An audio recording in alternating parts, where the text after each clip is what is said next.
yung balitang numero 1 maasahan kailanman. Kakampin nyo, kagapan nyo sa Social Balitaliado. Mula sa pakala ng katotohanan, hatid ng balita at serbisyo para sa pagbabago. Magandang araw, Pilipinas! At hello, dakilang pamatasan ng Mindanao. Narito muli ang tambalang Michael Entrina at Maria Fantas, maghahatid sa inyo ng 6 na minutong balita sa Social Balitaliado. Para sa media at ang mensahe, narito si Michael Entrina. Ang media ay hindi lamang kasangkapan sa paghahatid ng impormasyon, kundi may malaking papel sa paghubog ng ating pag-unawa sa mundo. Ayon kay Marshall McLuhan, ang media mismo ay mensahe.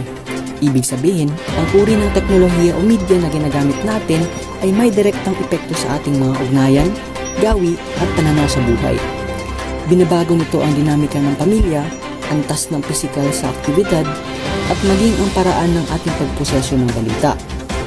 Sa ganitong paraan, malinaw kung bakit mahalagang unawain hindi lang ang nilalaman ng mensahe, kundi pati ang anyo at daluyan nito. Bukod sa pampulitikang bias, binabaluktot din ng media ang katotohanan upang makaakit ng mas malaking audience. Michael Entrina para sa Social Balitaliado. At para sa paghubog ng media sa realidad at media bias, narito si Jonah Eliodra. Paghubog ng media sa realidad. Habang ipinapahayag ng media ang impormasyon, hinuhubog nito ang realidad na ating nararanasan. Kagaya ng Twitter na nililimitahan ang mga mensahe sa hindi hihigit na 280 na karakter. Malaking epekto ang paglimita ng karakter sapagkat nalilimitahan na rin ang pagpapahayag ng mga isyu tungkol sa pambansa at pandaigdigang usapin. Sa madaling salita, anuman ang kakulangan ng tao, ang media o paraan ng paghahatid ang tunay na responsable sa paghubog ng mensahe.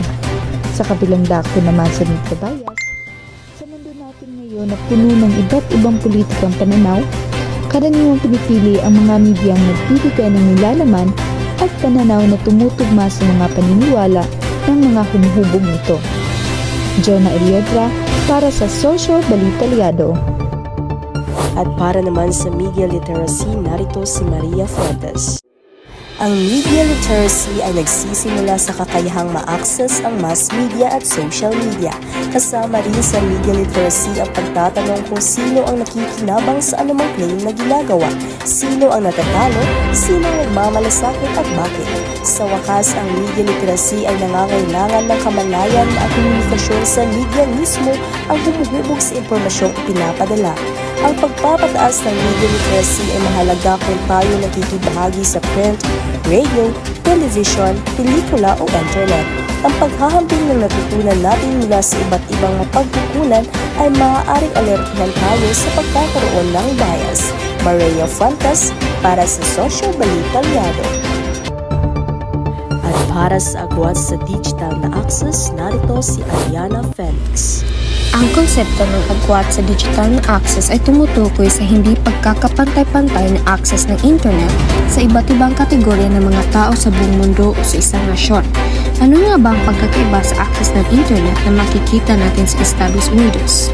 Sa mga mayamang bansa, naiulat na ang mga bahagi ng mga babae at lalaki na gumagamit ng internet ay halos pantay.